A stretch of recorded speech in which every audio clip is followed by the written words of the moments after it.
know if anybody's ever read the story of Jonah, the book of Jonah, but tonight was my first night reading the book of Jonah. And I did not realize how good this book was, but it's my first time reading it, so yeah. I'm reading my last chapter of Jonah because it's only 4 chapters, and like, oh my gosh, I was sobbing. Like, I was boo sobbing reading the Bible.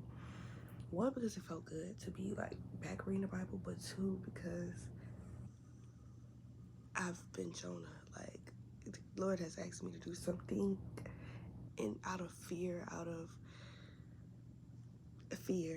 you just flee because you think fleeing is more easy than just doing what He asked you to do. And it's not. And it's like, oh my gosh. God is still here even when you try to run. Like, you can run as far as you want. You're not going to make it far. And that's what the book of Jonah just showed me. The book of Jonah just showed me that even when you try to run, God will is God will. God purpose is God purpose for your life. Like, you can run as far as you want, but you still have a purpose and a plan. You still have to carry out a goal. You still have something that needs to be done. There's still an assignment that God needs you to do. So because of Jonah trying to flee, that caused a storm over the ocean where he was trying to flee because he was in a boat. Him fleeing caused so much commotion and chaos that they threw him into the water. He was swallowed by a fish where he stayed in the fish belly. I'm gonna quote it right. He was swallowed by a fish. He was in the belly of the fish for 3 days and 3 nights. Within those 3 days and 3 nights, he prayed. The prayer that he gave God, I can't lie to you, chef's kisses. Cool. He wound up telling God, I'm gonna do what you say. And that's when the fish vomited Jonah out of his mouth. And then Jonah goes to the city where God had asked him the first time to go proclaim. And as he's telling people in the city and getting them saved, they turned from their evil ways. They gave up their violence. And what I wrote, this is the note that I wrote after reading Jonah chapter 3. Be obedient to your calling, but give God a chance to show you the compassion He has when you don't do evil. You get what I'm saying? Like, God shows a certain type of compassion when you turn away because He sees that you're turning away. If He sees that you're still acting on it, that's going to make Him want to actually unleash His wrath upon you. That's like this. Chef's Kisses. I'm going to post this video because y'all need to know this. Like, I'm sorry. Like, I could talk about a lot of things, but I love the Lord.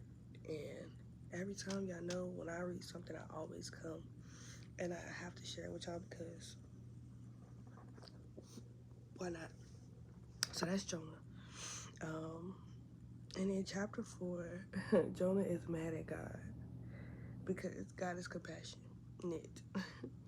And Jonah literally says, and I quote, "Isn't this what I said? Lord, when I was still at home, this is what I tried to forestall by fleeing to Tarshish.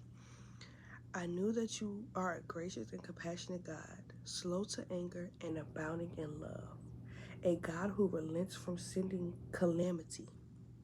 Now, Lord, take away my life, for it is better for me to die than to live." This is what God responded to Jonah and says, "Is it right for you to be angry?" Jonah had gone out and sat down at the place east of the city. There he made him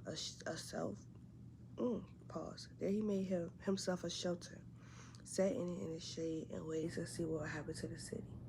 Then the Lord God provided a leafy plant and made it grow over Jonah to give shade for his head to ease his discomfort. Jonah was very happy about the plant, but at dawn the next day, God provided a worm,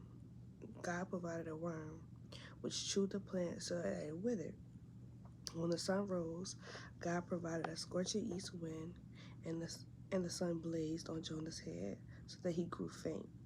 He wanted to die and said, It would be better for me to die than to live.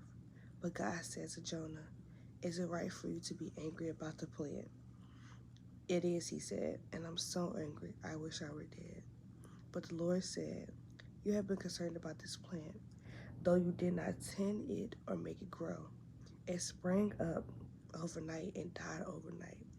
And should I not have concern for the great city of Nineveh, in which there are more than 120,000 people who cannot tell their right hand from their left, and also many animals. So at this point, Jonah is now upset with the Lord because God is compassionate enough to not only not just go through with the wrath or the destruction of which he was going to do, but he's also angry that I ran from you. You're still providing shade over me. A worm came.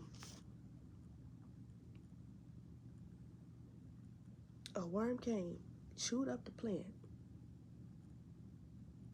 So now the plant withered, and it's no good, and he's now not protected from no shade. And he's still mad. And he's just more mad that God is just that compassionate. He's so mad and angry that he's willing to die. And he's thinking that this would be better off if I am dead.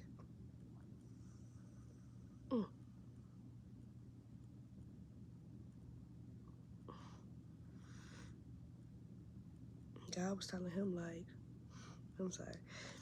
God was basically telling Jonah, like, the same way that I have this compassion for you, it's the same way I have compassion for the people in the city. And there are too many people that don't know their left hand from their right hand. They don't know nothing. I have you here to show them, to teach them, to guide them, to be a voice of reasoning for them so they can come into salvation, if that makes sense. Okay, bye guys.